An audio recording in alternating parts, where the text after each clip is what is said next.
இயேசுவின் ரத்தம் ஜெயம். Praise lord my dear brothers and sisters. இந்த நாள்லையும் ஆவியானவர் உணர்த்தின காரியம், நமக்கு சந்தோஷம் எது? ஆவியானவர் உணர்த்தின வசனம் லூக்கா எழுதின சுவிசேஷம் அதிகாரம் 10 வசனம் 20. ஆகிலும் ஆவிகள் உங்களுக்கு கீழ்ப்படுகிறதற்காக நீங்கள் சந்தோஷப்படாமல் உங்கள் நாமங்கள் பரலோகத்தில் எழுதியிருக்கிறதற்காக சந்தோஷப்படுங்கள் என்றார்.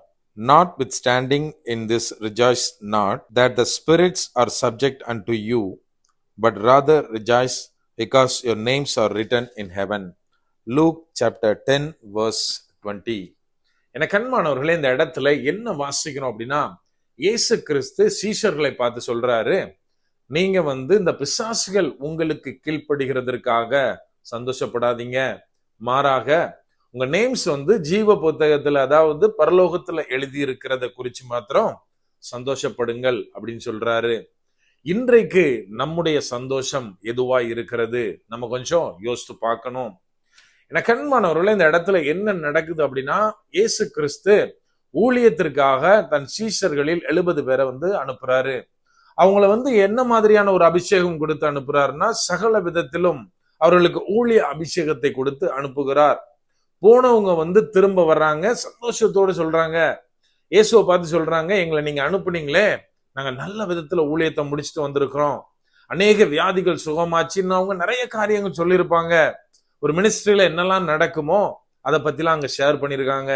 ஷேர் பண்ணிட்டு மெயினா அவங்க சொல்றாங்க, எல்லாத்துக்கும் மேலாக ஆவிகள், அதாவது பிசாசுகள் உங்க நாமத்தினால, நீங்கள் தந்த அதிகாரத்தினால நாங்க போறப்போ ஜெபம் பண்றப்போ எங்களை பார்த்து பயப்பட்டுச்சு, எங்களுக்கு கீழ்ப்படிந்து அடங்கி ஒடுங்கினது அப்படின்னு சந்தோஷத்தோட இயேசு கிறிஸ்துல சொல்றாங்க. இப்போ இந்த நேரத்துலதான் இயேசு கிறிஸ்து அவங்க கிட்ட பேசுறப்பதான் இந்த வார்த்தையை சொல்றாரு. இந்த ஆவிகள், இந்த உங்களாலே துரத்தப்பட்ட பிசாசின் ஆவிகள் உங்களுக்கு அடங்கி போனதற்காக, கீழ்ப்படிந்ததற்காக சந்தோஷப்படாதீங்க, மாறாக உங்களுடைய பேர் பரலோகத்தில் இருக்கான்றதை பார்த்து மாற்றம் நீங்க சந்தோஷப்படுங்க அப்படி சொல்றாரு. என கண்மானவர்களே, அப்படியானால் இயேசு கிறிஸ்து இந்த உலகத்துல நடக்கிற காரியங்களை குறிச்சு நம்ம சந்தோஷப்படக்கூடாது அப்படின்னு சொல்றாரா? நம்ம இன்னைக்கு நிறைய நேரத்துல அந்த மாதிரியான காரியங்களை தான் யோசிக்கிறோம். அதாவது உதாரணத்துக்கு, இப்போ என் பிள்ளைகள் இருக்காங்க அப்படின்னா, அவங்க படிப்புல ஃபர்ஸ்ட் அதை பத்தி நான் சந்தோஷப்படுவேன். இன்னும் ஸ்போர்ட்ஸ், இன்னும் எல்லா விதத்திலையும் ஒரு இடத்துக்கு போய் மினிஸ்ட்ரி பண்றப்போ, இந்த சபையில இருந்து கூப்பிட்டாங்க, நம்ம மினிஸ்ட்ரி நல்லா இருந்தது, இத பத்தி நம்ம சந்தோஷப்படுறது இங்க இயேசு கிறிஸ்து சொன்னதுபடி பார்த்தா சந்தோஷப்படக்கூடாதா? அப்படி அல்ல. இயேசு கிறிஸ்து எதை குறித்து சொல்றாருன்னு நம்ம கரெக்டா அண்டர்ஸ்டாண்ட் பண்ணணும். அதாவது ஒரு அத்லெட்டை எடுத்துப்போம், ஒரு ரன்னிங் ரேஸ்ல இருக்க ஒரு பர்சனை எடுத்துக்கிட்டா, அவன் சொல்லலாம், சார் நான் காலையில 4 மணிக்கு எந்திரிச்சு பிராக்டிஸ் பண்ணுவேன், ரொம்ப சந்தோஷம்.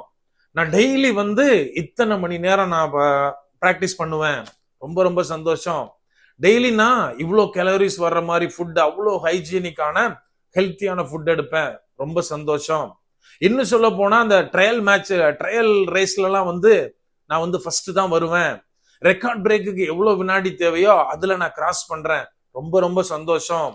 ஆனால் பந்தயம் அன்னைக்கு, என்னைக்கு ரேஸ் நடக்குதோ அன்னைக்கு நான் கொஞ்சம் அந்த ஸ்டார்டிங் பாயிண்ட்ல ஸ்டார்ட் பண்றதுக்கு ஒரு ஃபியூ செகண்ட்ஸ் லேட் பண்ணிட்டேன் சார், அதனால என்னால கப் வின் பண்ண முடியலன்னு சொன்னா அது கரெக்டா? கிடையாது. இவ்வளவு நாள் நம்ம படுற பிரயாசம், இவ்வளவு நாள் எடுத்த பிராக்டிஸ் எதுக்காகனா, கடைசியா அந்த கப்பை வின் பண்றதுக்காக. நான் ஃபர்ஸ்ட் ரெக்கார்ட் பிரேக் பண்ணி நான் அந்த மெடலை வாங்குறப்பதான் இந்த சந்தோஷங்கள் பூர்த்தியாகும்.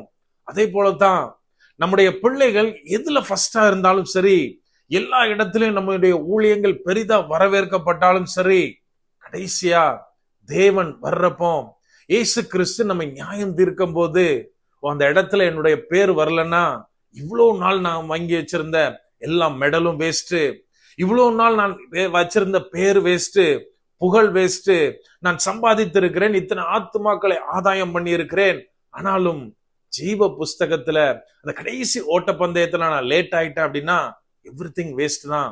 இதைத்தான் இந்த இடத்துல இயேசு கிறிஸ்து சொல்லுகிறார்.